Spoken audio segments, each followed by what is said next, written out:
This is a part 2 of the video that I just completed. And according to Jewish law, halakha, destroying a Jewish business involves several ethical and legal considerations, particularly concerning the concept of hasagat givul, infringement of boundary, and unfair competition. This principle is derived from Deuteronomy chapter 19, verse 14, regarding not moving a neighbor's landmark, and is often applied to business competition. It essentially means that one shouldn't unfairly infringe on another person's livelihood or sales territory. Destroying a business through unfair practices is viewed as a form of stealing or damaging their ability to earn a living. Some authorities believe competition that completely ruins a competitor's ability to earn a livelihood is forbidden.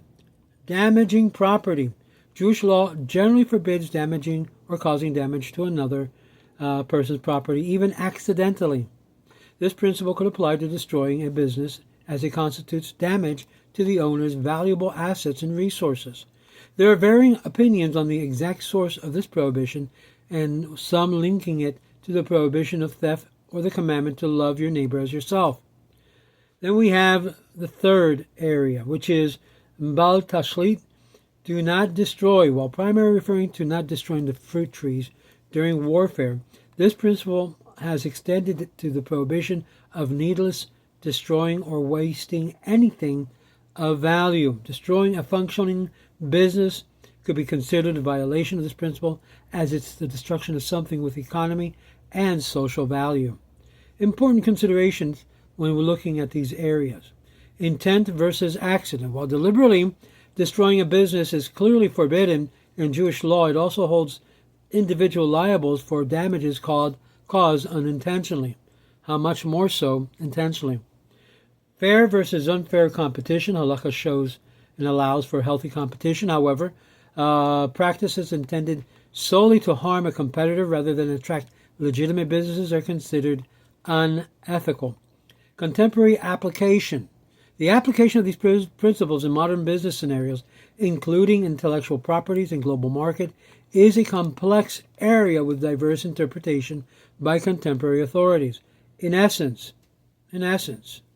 destroying a Jewish business, whether direct action or unfair competition, is considered a serious halachic offense due to the violation of principles against damaging property, infringing on the livelihoods, and the broader concept of avoiding wasteful destruction. And these are areas in which many of the Kashrut agencies are involved in harming Jewish businesses. And obviously, a worthy bed din that is not compromised by the influence of Kashrut agencies should be looked into to be able to sue or make a demand against those Kashrut agencies that in fact are monopolies and are harming the Jewish business as well as consumers, letting them think that the place that no longer has a certification is no longer kosher because it's not under their certification.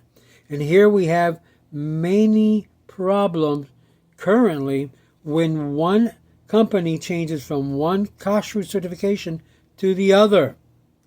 Kashrut agencies don't remain quiet. They become activated by bringing a campaign to destroy the business through their membership, through the Jewish community, letting them know, don't go over here, it's no longer kosher. You can't say that. That's libelous. That can be sued for doing actual damage to a Jewish business. You can't say this business is no longer certified by our organization and thus we can't guarantee its status of kashrut. You can go ahead and take a look at it and see if they're still operating in the kosher way. But you can't say that it is not kosher, when in fact, many of the ones that continue are 100% kosher, just like they were operating before. This is Rabbi Moshe Otero with Sephardic Kosher Supervision. Some word of advice for those who are struggling with having to deal with abusive kashrut agencies.